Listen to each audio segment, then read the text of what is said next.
Hello, everyone. Welcome to another episode of And Yet We Believe. This is episode 60.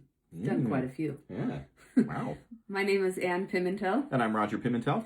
And we're a married couple having honest conversations about the beautiful, messy middle of Latter-day Saint life. We've got a really good topic tonight. What are we going to talk about? Yeah, so the title tonight is, If They Don't Talk About It Anymore, Does It Still Matter? And I want to set this up with an example that a lot of us are familiar with. And that's that in the year 2000, President Hinckley gave a talk at a fireside where he said that he didn't think women should wear more than one set of earrings. Mm-hmm. And I keep coming back to this example because I'm really fascinated by the cultural impact that this statement had, which was huge. Yeah. It was a big deal at the time. For years. Well, absolutely. Yeah. Yeah, it still has impact today. But then we kind of stopped hearing about it. Mm-hmm. There was a big flurry. And we still had lessons at the local level. We would hear about it, but we stopped hearing about it from general authorities. Yeah. So the earrings thing showed up once or twice in general conference. From people other than President Hinckley. Mm-hmm. Interesting. And showed up once in an Elder Bednar talk. You may remember. Yeah, talking about his son. Yeah. Yeah. Who decided to not marry a girl because she kept more than one set of earrings. Yeah. Yikes. Yeah. But anyway, but it has not come up in general conference for more than 20 years. Mm-hmm. It's been a long, long time. And the Strength of Youth pamphlet changed. No longer mentions it. Yeah. That was a big part of it for, again, a long time. Yeah. And there wasn't any statement of oh, it's okay now. Mm-hmm. You can have more than one set of earrings. That was never said. It just kind of faded away. Yeah. And when you ask people, when you talk to people, you get different opinions. And you get some people say, hey, a prophet said it. That means it's still in force. It's still a thing. And you get other people who say, it hasn't been talked about in decades. I don't think that's still a thing. Yeah. And they saw the removal of, or the change in the pamphlet, the Strength of Youth pamphlet, as permission that it has changed. Right. But it was never explicitly said this has changed. Right. Right. And so something that seemed very much like a commandment for a long time doesn't anymore. Yeah. Really doesn't. Yeah, and we have quite a few things like this. Earrings is not the only thing.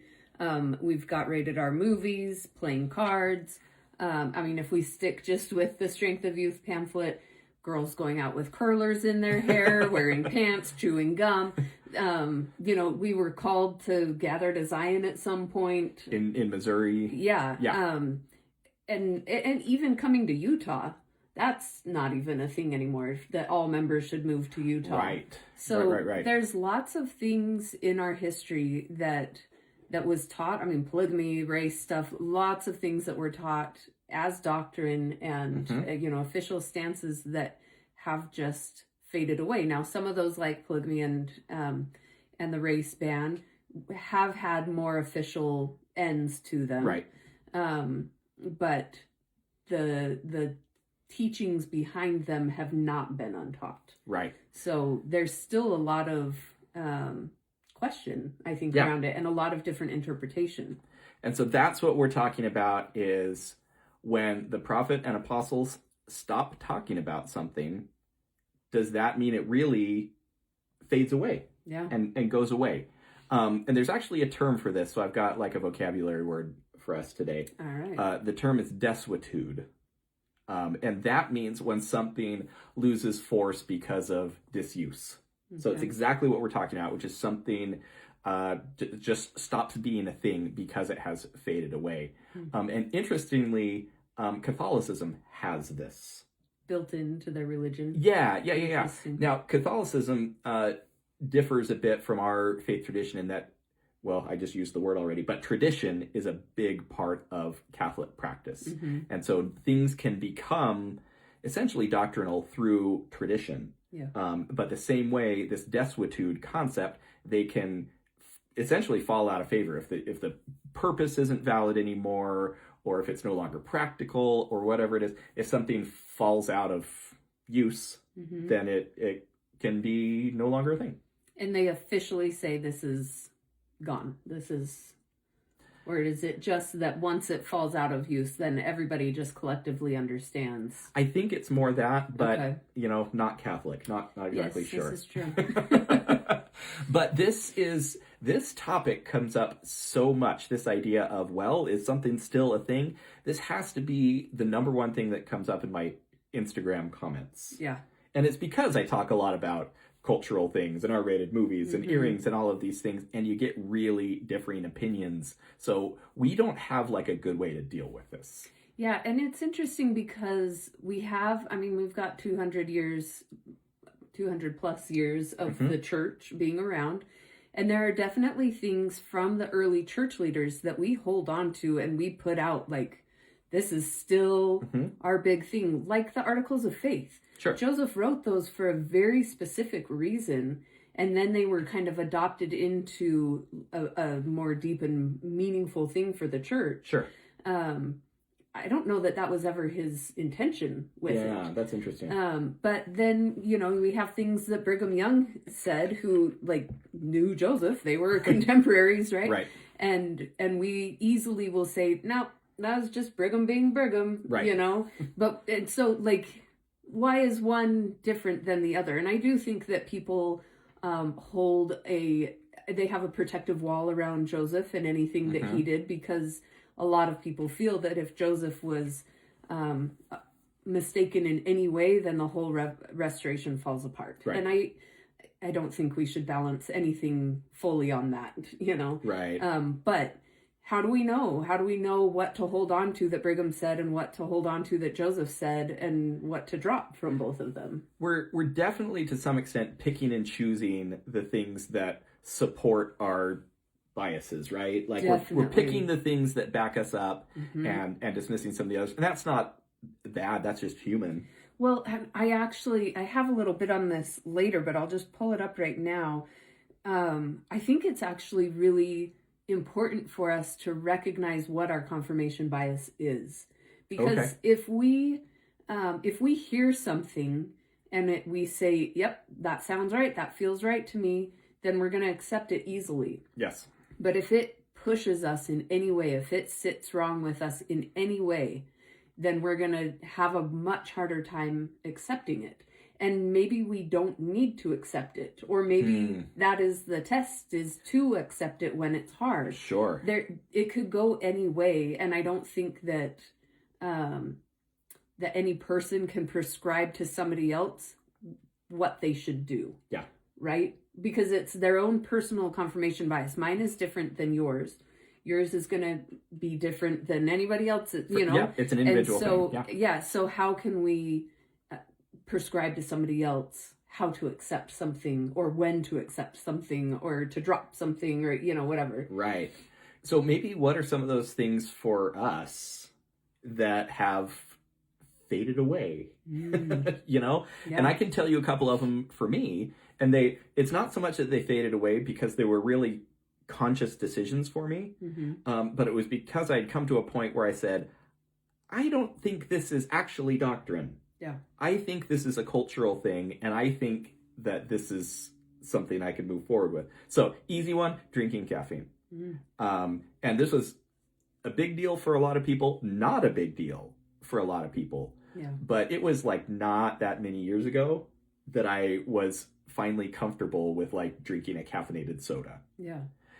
But there's still the distinction, though, of soda versus coffee. Absolutely. Right? Like, absolutely. If it's caffeine, you should be able to do both, but you're still not drinking coffee. Right. So, yeah, figure that one out. Yeah, still holding on to some possibly cultural things. Possibly. Yeah.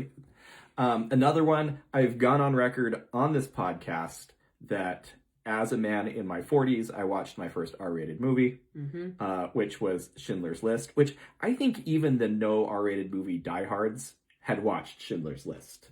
Yeah, I watched it TV edited. Okay, well, there you go.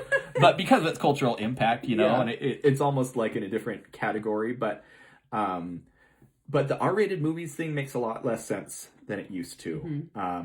Because TV ratings are different, and ratings in other countries are different, and there's so many things with that's and it's not talked about anymore. Caffeine well, we'll come back to this, but neither of these talked about anymore. Neither of these seem to be really such a big deal anymore.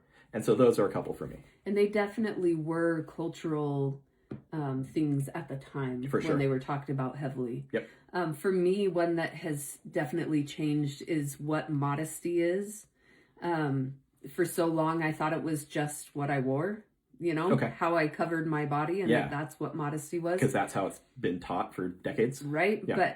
But I've learned as I've read the scriptures more, when they're talking about a modest person, it's not necessarily what they're wearing, but it's what is going on in their mind or on the inside. The other thing that has really jumped out to me in the last year maybe is what it means to take the Lord's name in vain. Okay. It's not just saying God or Jesus Christ or something like that. And I still think that matters of how we say it and how it's used. But I think more so it's what you're doing in the name of God when you're claiming a war is, okayed by Jesus, that Jesus approves of your war. Yeah. That doesn't sit well with me. That's taking the Lord's name in vain. Yeah, that makes a lot of sense. So there's an existential question kind of at the heart of all of this, which is like, what matters and how do we know what matters? Yeah. And I think one interesting thing to think about as we are looking back in the history of the church and what we now see as doctrine is to understand correlation. Okay. That came in the 60s or 70s with Harold B. Lee. They built up the correlation committee, and anything that correlation approved to move forward into manuals or documents that the church had was kind of taught as, this is our doctrine. This is approved good stuff. Because that was the effort, was to standardize. Right.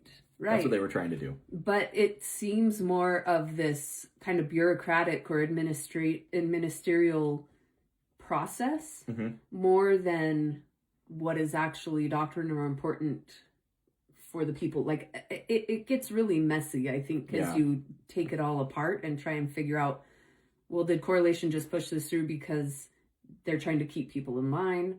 Or, is this an eternal doctrine that is going to help in my salvation? Right. So there's a lot of questions like that. Yep. There's a few things, I think, as we go through a lesson and we maybe hear an old quote, or we come across something and we think, is that really important, or do we really need to hold on to that one? Not sure on that one. Yeah, so Elder Neil L. Anderson said in 2012, he said, there's an important principle that governs the doctrine of the church. The doctrine is taught by all 15 members of the First Presidency and Quorum of the 12. It is not hidden in an obscure paragraph of one talk. True principles are taught frequently and by many. Our doctrine is not difficult to find. The leaders of the church are honest but imperfect men. I think that's really interesting, because his claim or statement that the doctrine is taught by all 15 members, I would love to go through the last conference and see what all 15 of them said in common. Wow. Because what would it be? I think it would be, in the name of Jesus Christ, amen. Right. That's it. No, I mean, I think that they all would teach about Jesus. They would teach about love. They would teach about, I don't know, is obedience there? Like, I mean, they're probably all talking about the covenant path in one way or another right now. That's true. And I actually need to retract my statement, because President Oaks did not say amen. Oh, that's true. He had one talk. He just kind of stopped. Yep. So, but there's like almost several criteria in that statement from Elder Anderson. He's saying it has to be taught by all 15. It has to be taught frequently. It has to be taught, he says, by many, which I guess is all 15. And he says it's not obscure. Like, he's kind of giving a test here. Yeah. For what's going to be doctrine or not. So I think that's actually really interesting, because isn't it Elder Anderson who is the only apostle who has talked about abortion in the past three conferences or so? It's like 7 or 8 years. Yeah, it's a lot of conferences. Yeah. So not being taught by all 15. Not frequently, not by many. Yeah. But but increasingly obscure. And this is something we had tracked and saw that mentions of that have really decreased since the 70s. Yeah, that's really interesting. So I found a talk from Anthony Sweat in 2017. He was a BYU professor, and he spoke at BYU Education Week. And he said, some people say doctrine are only things that are eternal and that they never change. But here's the problem. If I'm only using the word doctrine to define things that are eternal and unchanging, is the word of wisdom a doctrine of the church? Ooh. He says it obviously was not had in other dispensations in the form we have it now. Correct. It was changed in our dispensation. Yes. So therefore it's not strictly eternal. He said, so by that definition, that limiting definition, I would have to say the word of wisdom is not LDS doctrine. Right. But he said that the word of wisdom is an important doctrine in the church. The definition of doctrine just needs to be given a broader definition. He would say about the word of wisdom that it is an authoritative teaching of the church. Okay. So I buy that. So, that means that things can change, right? Yeah. If it's not doctrine, it does not affect our eternal salvation. If that's how we're defining doctrine, right, then the word of wisdom is not doctrine. Right. Sometimes we kind of reduce things down to either doctrine or culture. And I do think that's helpful. But I think it lacks nuance a little bit, which Anthony Sweat is kind of calling out here. Plus, sometimes something can seem like doctrine and later turn out to be culture. It's not as clear cut which goes in which category in kind of a black and white way to look at it. Yeah. So Anthony Sweat gives 4 kind of definitions of different types of doctrine. He says the core doctrine is the things that are essential for salvation, including faith, repentance, and baptism. Then we have supportive doctrine, those that elaborate on core doctrine but are not essential for salvation. Then there's policy doctrine, authoritative binding teachings of the church, involving application of core and supportive doctrines. And then the esoteric doctrine, known perhaps by prophets or may have once been authoritatively taught in the church, but no longer are and are not essential for salvation. This is so confusing to me to have so many different definitions of doctrine and say, well, does this fall into supportive doctrine or policy? I don't know that this helps necessarily. I think that distinction of doctrine and culture is maybe more beneficial to me. It's easier to understand. Yeah, because like esoteric doctrine, I mean, it kind of just goes over my head of like, well, why still call it doctrine if it's something that is no longer talked about and is not essential? I think my takeaway would be the concept that it's not black and white and that there are shades of gray. And that's putting things on a spectrum like that is already helpful. Yeah. And even the church newsroom came out with something along those lines. So from the church newsroom, it says, not every statement made by a church leader, past or present, necessarily constitutes doctrine.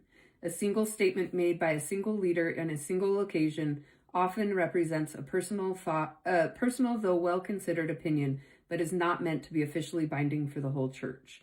Now, I think the really interesting thing about this is we have a current practice when church leaders go speak at firesides, in multi-stake events, they say, do not record this meeting. Yeah, absolutely. Take notes, but don't record.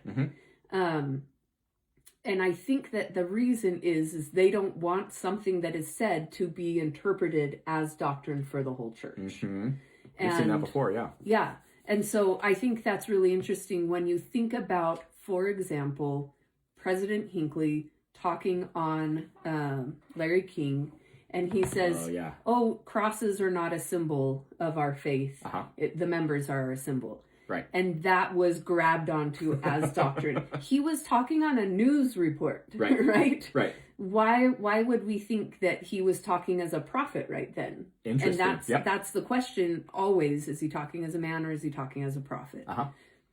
I don't know. It's really interesting. And it's just like the earrings comment, too, which is literally, I'm going to go back to that bit from the newsroom here, a single statement made by a single leader on a single occasion, representing a personal though well-considered opinion. That when you go back and you read that statement from President Hinckley, it really feels like him saying, yeah, I think it's better this way. Yeah. Instead of saying, thus saith the Lord, or this is a Right. commandment. And now remind me where that talk was given. Was that a women's conference? That was a youth fireside. So even different, like over a pulpit, but not part of general conference. That was the 6Bs talk, if you remember. And this is one of those things I remember where I was when that talk was given. It was such a kind of landmark, meteor striking the earth kind of thing.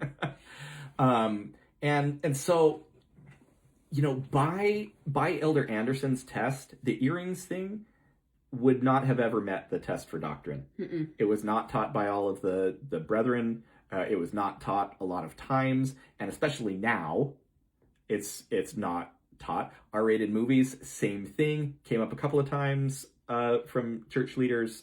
Not this widespread thing. Caffeine, never a consensus. Yeah. That one may have been cultural from the beginning.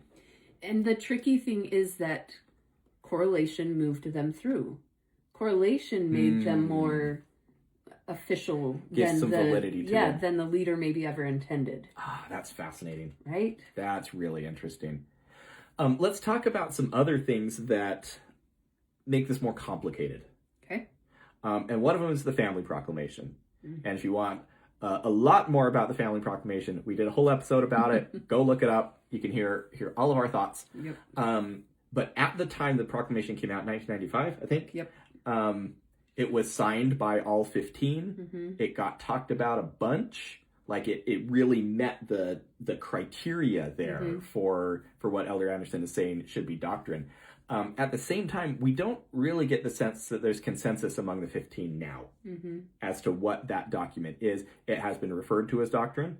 It's been referred to as revelation. If you're looking for statements about those things, you're going to find them because they're there. Yeah. But there's a lot less consensus now that this is at the level of doctrine. And it hasn't been canonized as doctrine or scripture in that way, that in the process that the church has. Plenty of opportunity for it to be. It hasn't. And then we can look at things like plural marriage, which was absolutely very explicitly taught that it was required to go to the celestial kingdom. Yeah. It was taught frequently by many, by all 15, and not a thing anymore. And so, when we have these things where it was absolutely taught in a way that constitutes doctrine and then isn't later, that's hard. That means that Elder Anderson's test is a present tense test. Yeah. It's not an enduring thing. It's not a permanence test. You can say like, hey, does this meet this standard right now? And, maybe the answer is yes or no or whatever. But there's so many things like this. You mentioned the temple and priesthood restrictions for Black Latter-day Saints. Weirder things like Adam God theory, blood atonement, other things that were taught in very official ways that just aren't a thing anymore. Yeah, lots of Brigham Young stuff there. Interesting. Yep, sorry, Brigham. I think one of the hardest things as you do a test like that and you start to realize like, oh, maybe this isn't important, it can feel like a really slippery slope for a lot of members. Okay.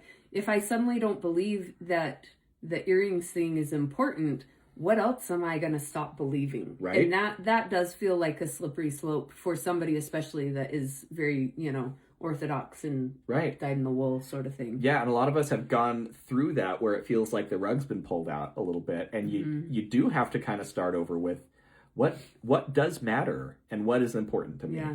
Yeah. One of the things I did not share from Anthony Sweat's quote up above is he talked about the importance of finding it in different places, reading the standard works, the scriptures, to see if it's consistent, looking in any of the documents, the proclamations, things that the church has put out, to see how the doctrine is talked about and if it is a consistent teaching. I think the tricky thing with that, though, is do we look at the scriptures as the living word? Or is it just this old thing that nobody really can change or interpret newly or anything like that? Right. We've been told that it shouldn't, well, am I saying this the right way? Scripture shouldn't carry as much weight as modern prophets. It's always said the other way, which is why that sounds funny to say. We're taught that, the words of modern prophets are first and foremost, but that does relegate the scriptures a tiny bit. Yeah. So there's this great quote from Nadia Bolz-Weber. She says, "The biblical text, when treated as a living word and not simply a dead policy manual, allows meaning, comfort, and wisdom to unfold in both old and new ways for each community that studies it. It allows the Bible to surprise us, live in us, even interpret us." I think that as we're talking about things that have been said in the past that we're trying to figure out fits in with us now, and we're encouraged to go to the scriptures, that's a really interesting thing of how can we interpret this? How can we understand this in our current understanding? Right. When we're using things that are old. Right. It gets tricky, but I think it is important. Yeah, literally thousands of years old. Yeah. It's different. There is a good quote from Eugene England that says, as we're, doing all of this test, the most important questions to ask of any teaching is not, was this said by a prophet, but does this lead me toward God and toward love of my neighbor? So I think that's kind of what Nadia is saying. Like, if the scriptures are not living and teaching us how to follow God right now in this time, then I think we're doing it wrong. And we're just looking at it as an old policy manual. Right. Well, and I think that's kind of the issue with the Elder Anderson test as well. Does it meet these criteria? It kind of outsources outsources it for us, because we don't have to have gained a testimony of it. We don't have to have done the hard work. We just have to say, does it meet these things? It's an imperfect test. And I don't think that's really going to get us where we need to go. Yeah. So I kind of think it's important to understand why people hold on to stuff, even when leaders have stopped talking about it. Okay. Let's just briefly go over this. I think for a lot of people, their identity is wrapped up in it. That is so true with the earrings concept. Absolutely. Where people are like, I took my earrings out the minute I left that building. Or, I followed the prophet to a T, and that was their persona. That was I am a follower, you know. That was me with caffeine and whatever. Yeah. It gives people a clear line. Ambiguity is hard to live with. And so this was, very black and white. You don't have multiple earrings, right? Like, it was easy to follow and it was very clear. And that's what I was just talking about with outsourcing your morality. You don't have to make a decision on it. You can just outsource it. Yeah. Some people use it on other people. Yeah. A way to judge. Yep. Right? Yep. And so if you suddenly say that it's not doctrine or not something that matters anymore, and you had been judging people with that, you might have a lot of guilt or shame. Sorry, everybody that was checking for garments and then they went sleeveless. Yeah. Can't judge on it anymore. Nope.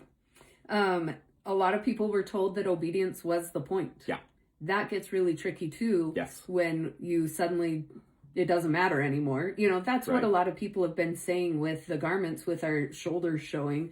Did it ever matter? Right? And if obedience was the point, I don't know, that gets muddy. Can I share an example on that? Please do. When I was a missionary, you only got to call home twice a year, Christmas and Mother's Day. And that was like a badge of bravery. Like, that was like, yes, this is what we do. And this is the way it's meant to be. And I have a testimony that's, we're supposed to, like, essentially sever from our families mostly. And then it changed. Yeah. And I knew a guy from work at the time when that changed, and his son was on a mission and just had a few months left. And so I was like, hey, this is cool. You get to hear from your son every week or whatever. And he proud dad said, oh no, he's going to finish his mission the way he started. Oh gosh. And so again, modern revelation be damned. Right. It was this badge of courage of like, and from what I can figure, the calling home twice a year thing was largely financially driven for a long time. Long distance phone calls, and they'd be a long phone call, and it cost a bunch of money, and all these things. And then once we were all, using cell phones and Zoom and everything, it became much more practical. And it's like, great, we'll change the rule. Did it ever matter? Is it ever something I should have had a testimony of? Yeah. Probably not. Yeah, when it's just practicality. Yep. Yeah. And that leads into this last reason why people hold on to things, and it's the nostalgia or generational identity. So for older members especially, and that includes us now, unfortunately. Oh, why, yes, it does. Certain standards mark an era of when the church felt clearer and more unified and more distinct from the world. Oh, okay. So holding on to these faded standards is sometimes really about holding on to a certain version of the church. That makes so much sense to me. And I think the real problem comes when we use our version of the church to tell youth, you're doing it wrong, when they're looking at the current standards saying, no, I'm not. Right. This is what it teaches. Right. I can show my shoulders and it's fine, And so that's a lot of the problem. Members often enforce the standards way longer than after leadership has moved on. Yeah. And this is how cultural Mormonism outlives institutional Mormonism on specific issues. Really, really good. We see that with the earrings, the R-rated movies, all of these things. We see that show up again and again. Yeah. It goes silent from the pulpit, and we're still enforcing it on each other. Beating each other over the head with it. Right, for sure. Yeah. So ultimately, we still come back to this existential question, right? What matters? How do I know what matters? I don't have a great answer to that. Elder Anderson's test, I think, is helpful to a certain point. Yeah. I think that kind of puts a little bit of a framework around it. But we do have a couple of things that can maybe point us in the right direction. Yeah, the quote that I shared earlier from Eugene England, it doesn't necessarily matter, does a prophet say it or not, or a church leader or whatever, but is it bringing me closer to God? Right. That's really what matters. If it alienates me from God or makes me hate people more, right, that's not from God. Yep. Right? And the thing that matters the most in figuring that out is our personal revelation. Yep. Yeah. And so if a teaching in the church brings you closer to God, that matters. And personal revelation is tricky because it can be different from person to person. If wearing only one set of earrings makes them feel closer to God, that's valid. Yep. That's a personal revelation thing. That's their inspiration. That's their lived experience. And I'm in no position to tell them that they are wrong when that's the inspiration that they've received. Yeah. Even if mine is different from that. Yeah. And this is very coherent with the concept of the restoration. Joseph Smith praying to know what was right. He said, if any of you lack wisdom, let him ask of God. I guess he didn't say that, but James did, but he referenced it, said that wrong. You know what I mean.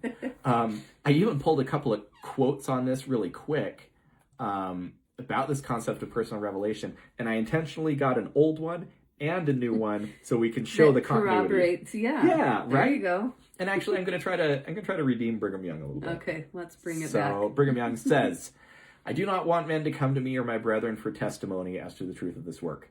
It is a special privilege and blessing of the Holy Gospel to every true believer to know the truth for himself. Let everyone get a knowledge for himself that this work is true. We do not want you to say that it is true until you know that it is. And if you know it, that knowledge is as good to you as though the Lord came down and told you. Wow. So we're all entitled and empowered by that personal revelation. And he kind of reinforces that if it's personal revelation, nobody can tell you otherwise. Like, that's for you. His thing about it's as though the Lord came down and told you, that's pretty strong. Yeah, it's pretty bold. And then let me corroborate that with President Nelson. Okay. Said, you don't have to wonder about what is true. Through personal revelation, you can receive your own witness that the Book of Mormon is the Word of God, that Joseph Smith is a prophet, and that this is the Lord's church. Regardless of what others may say or do, no one can ever take away a witness born to your heart and mind about what is true. And so, what matters? I don't know. It's a tricky question, but we can always go back to personal revelation. We can look at the fruits, and we can find out for ourselves things that are bringing us closer to God, and we can go and do those things. Yeah. So the hard thing is, like we said earlier, some people think obedience is just the answer. Right. If they say it, do it. When they shift, we shift with them, you know? And that's hard, that's really hard to just kind of be yanked around like that. Instead of having a deep understanding of why you're doing it. Mm-hmm. So some kind of practical things that I think go hand in hand with the personal revelation is to anchor to the covenant, not the cultural marker. Okay. The covenants that we make at baptism or in the temple are about broader principles. Earrings is not a covenant. That's not something that we promise to do that will have any effect on our eternal life. I like coming back to mourn with those who mourn, comfort with those who stand in need of comfort. Yep. Earrings don't have anything to do with that. Yeah, and so when a cultural marker, like it says, fades away, you're hooked onto the covenant, and it doesn't really matter what the cultural aspect is. Perfect. The next thing is to ask, what is this pointing at? And that's kind of what we talked about with the Eugene England quote. Is this pointing to God? Modesty is important. Are my shoulders or my knees or thighs pointing to God in a way that I can be respectful? That is very different if your heart is gross inside. Sure. Right? Yep. If you are good and modest on the inside in your thoughts and in your personality, who you are, that's what's going to bring you to God. I mean, the scripture says God looks at the heart. Absolutely. Right? And so maybe we can release a little bit of that cultural baggage that we have when it doesn't really bring us to God. Let's hope so. Yeah. The next thing is distinguish between your standards and the church's current standards. This is hard for some people to hear. Okay. You are absolutely free to personally keep a faded standard. Or I'll add to that, to not think it's faded. Right. You don't have to see it that way just because someone else does. The problem is when you treat your personal choice as the current church choice and or requirement, and then you impose that on other people. And that's what we were talking about with the generational aspect and imposing that onto the youth, where they don't understand why or have the same direction right now. Yep. Give grace to people who followed it faithfully. They weren't wrong to follow prophetic counsel when it was given, and that faithfulness was meaningful to them. And the shift doesn't mean that they're sincere, it doesn't erase the sincerity of their obedience. I think people get afraid of the idea that something can be right for someone and not for someone else. Mm-hmm. And is that what I'm saying? I think it is. Yeah. When we're talking about personal revelation, if one person feels like they shouldn't drink caffeinated soda and the next person feels like it's okay, I don't have anything to say to their personal revelation. If that's right for you, does that mean there's no objective truth? Does that mean, the church doesn't matter? It doesn't mean any of those things, but it means that personal revelation is personal. Yeah. And we are sitting examples of that. I don't drink caffeine, and it's more of a reason because I don't like soda and I don't think that caffeine would be good for my physical being. Mm-hmm. You drink it for very different reasons, right? A couple of reasons. One, it's helpful with headaches. And also, two, I love soda. Yes, we are very different that way. I do not. So yeah, there's like, and I don't impose my belief on him. Right. You buy your soda and I'm like, okay, have your soda. I'm not going to have any, and that's fine. Right. We are very happily married with these differences between us. The last thing, and I think that this is really important, is to sit with the discomfort of ambiguity. This might be the most spiritually mature thing that we can do, accepting that the church operates with significant gray areas and that not everything gets a clean resolution. Yep. And that faith in that context looks less like certainty and more like trust. So that really is, I think that is one of the most important things as Christians that we can do, is to hold that tension and say, this doesn't all make sense. It doesn't understand. It doesn't make sense to me on what I'm supposed to be doing, but yet I'm still going to try and believe. Yeah. You know? Yep. So, yeah, holding that, or I'm not going to believe, you know, holding these things, you know, saying I want to have a connection with Jesus, but I'm not finding it here. That's also a tension that we have to hold. Yeah. There's a great comment in the chat here where somebody's saying, I don't have a testimony that coffee is bad, but I don't drink it. So is that just for the obedience? Does that mean I shouldn't drink caffeine either? All of these things. I think this is a really good call out because that's the ambiguity that you're talking about right now is I don't have an answer for that, you know, and that's something we kind of got to figure out for ourselves. Well, you know, what lines am I going to draw? And we're all drawing our own lines all the time anyway. Yeah. And so, yeah, there's some things we just have to figure out for ourselves. Yeah.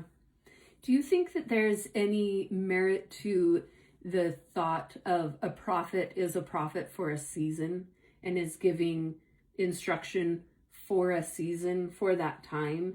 And I mean, that's why they say the more modern prophets are, you know, where we should put all of the weight and meaning behind what they're saying. But I mean, we see that in the scriptures where Moses led people out of Israel, or into Israel, led the Israelites out of Egypt. Right.